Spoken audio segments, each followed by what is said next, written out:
নমস্কার, আপনার নাম বলুন ফার্স্টে। আমার নাম সঞ্জয় দেবনাথ। ধামে কতদিন ধরে আপনি আসছেন? আমি গত বছর আসছিলাম। আমি গত বছর আসাম থেকে আপনি আসছেন। তো আপনি ভূত মুক্তি কেন্দ্র শিবধামে যেটা মনের ইচ্ছে নিয়ে এসেছিলেন, সেটা কি একটু হলেও পূর্ণ হয়েছে? হয়েছে, অনেক অনেক হয়েছে, অনেক হয়েছে। তো সেই ব্যাপারে আমাদের ধামের ভক্তদের একটু যদি কিছু বলেন শর্টে। না, গতবার যেরকম আমার বিশেষের শরীরের প্রবলেম ছিল, শরীরের উপর দিয়ে কী বা যাচ্ছিল, রাত্রে সাউন্ড পেতে, এক্সট্রা সাউন্ড পাইতো, আর পেতো কানের সামনে কথা বলতো, ভূত পেতে সেগুলো জিনিস নাই। ঘরের ভিতরে যেরকম ভয় পাইতো, ঘরের ভিতরে কিবা হাঁটা চলা করছে, ঘরের ভিতরে কিবা সাউন্ড এক্সট্রা, এরকম এগুলো জিনিস নাই আর কি। আপনার মিনস এগুলো কেটে গেছে ধামে আসার পর। তো ধাম কি এর জন্য কি মিনস অনেক পয়সা চার্জ করেছে? না না, পয়সা সে এক পয়সা আমার এক পয়সা চার্জ করে। বা সমস্যাটা কি গুরুদেব আগে বলেছে নাকি আপনি বলেছেন?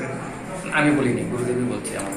তো আপনি পা দেওয়ার পর না আমার বয়স জিজ্ঞেস করে গুরুদেবী আগে বলছেন, সেটাই বলছেন? গুরুদেব তো আগেই বলে যে আমাদের কিছু, আমরা যা বলবো আমাদের কিছু বলার তোমাদের দরকার নেই, আমরা বলিও না কাউকে কিছু বলি। আচ্ছা, তো ভূত মুক্তি কেন্দ্র শিবধামে ধামে যারা ভক্ত শিষ্যরা আসতে পাচ্ছেন না, অ্যাপয়েন্টমেন্ট পাচ্ছেন না, তাদের উদ্দেশ্যে আপনি কি বলতে চান?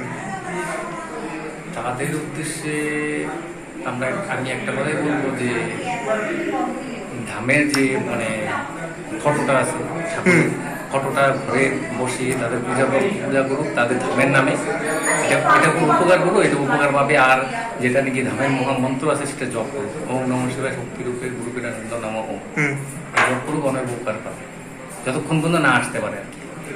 তো আপনি ধামে যে মিনস আপনার ইচ্ছে পূরণ হয়েছে, এটা কতদিনের মধ্যে হয়েছে? ইচ্ছে তো আমার এক মাসের মধ্যে আমি ফল পেয়েছি। এই এক বছর পরে আবার আসছি আমি এবার দেখা করতে। ও, আপনি ধামে আসার পর এক মাসের মধ্যে আপনি ফল পেয়েছেন? তো গুরুদেব আপনাকে হ্যাবক অনেক কিছু করতে বলেছিল কি? হ্যাঁ, অনেক কিছু, অনেক তান্ত্রিকরা বলে অন্য কোনো জায়গায় ধামে কিচ্ছু বলেনি আমাকে। যেটা দিয়েছে জল খাওয়ার জন্য, যেটা নিয়ম দিয়েছে বা যেটা ঘরে ধূপকাঠি জ্বালাতে বলছে সন্ধ্যাবেলা করে 6টা থেকে 7টার মধ্যে, এটাই করেছি, তাতেই আমি উপকার পেয়েছি।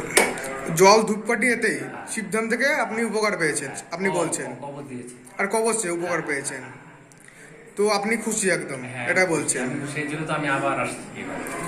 একদম।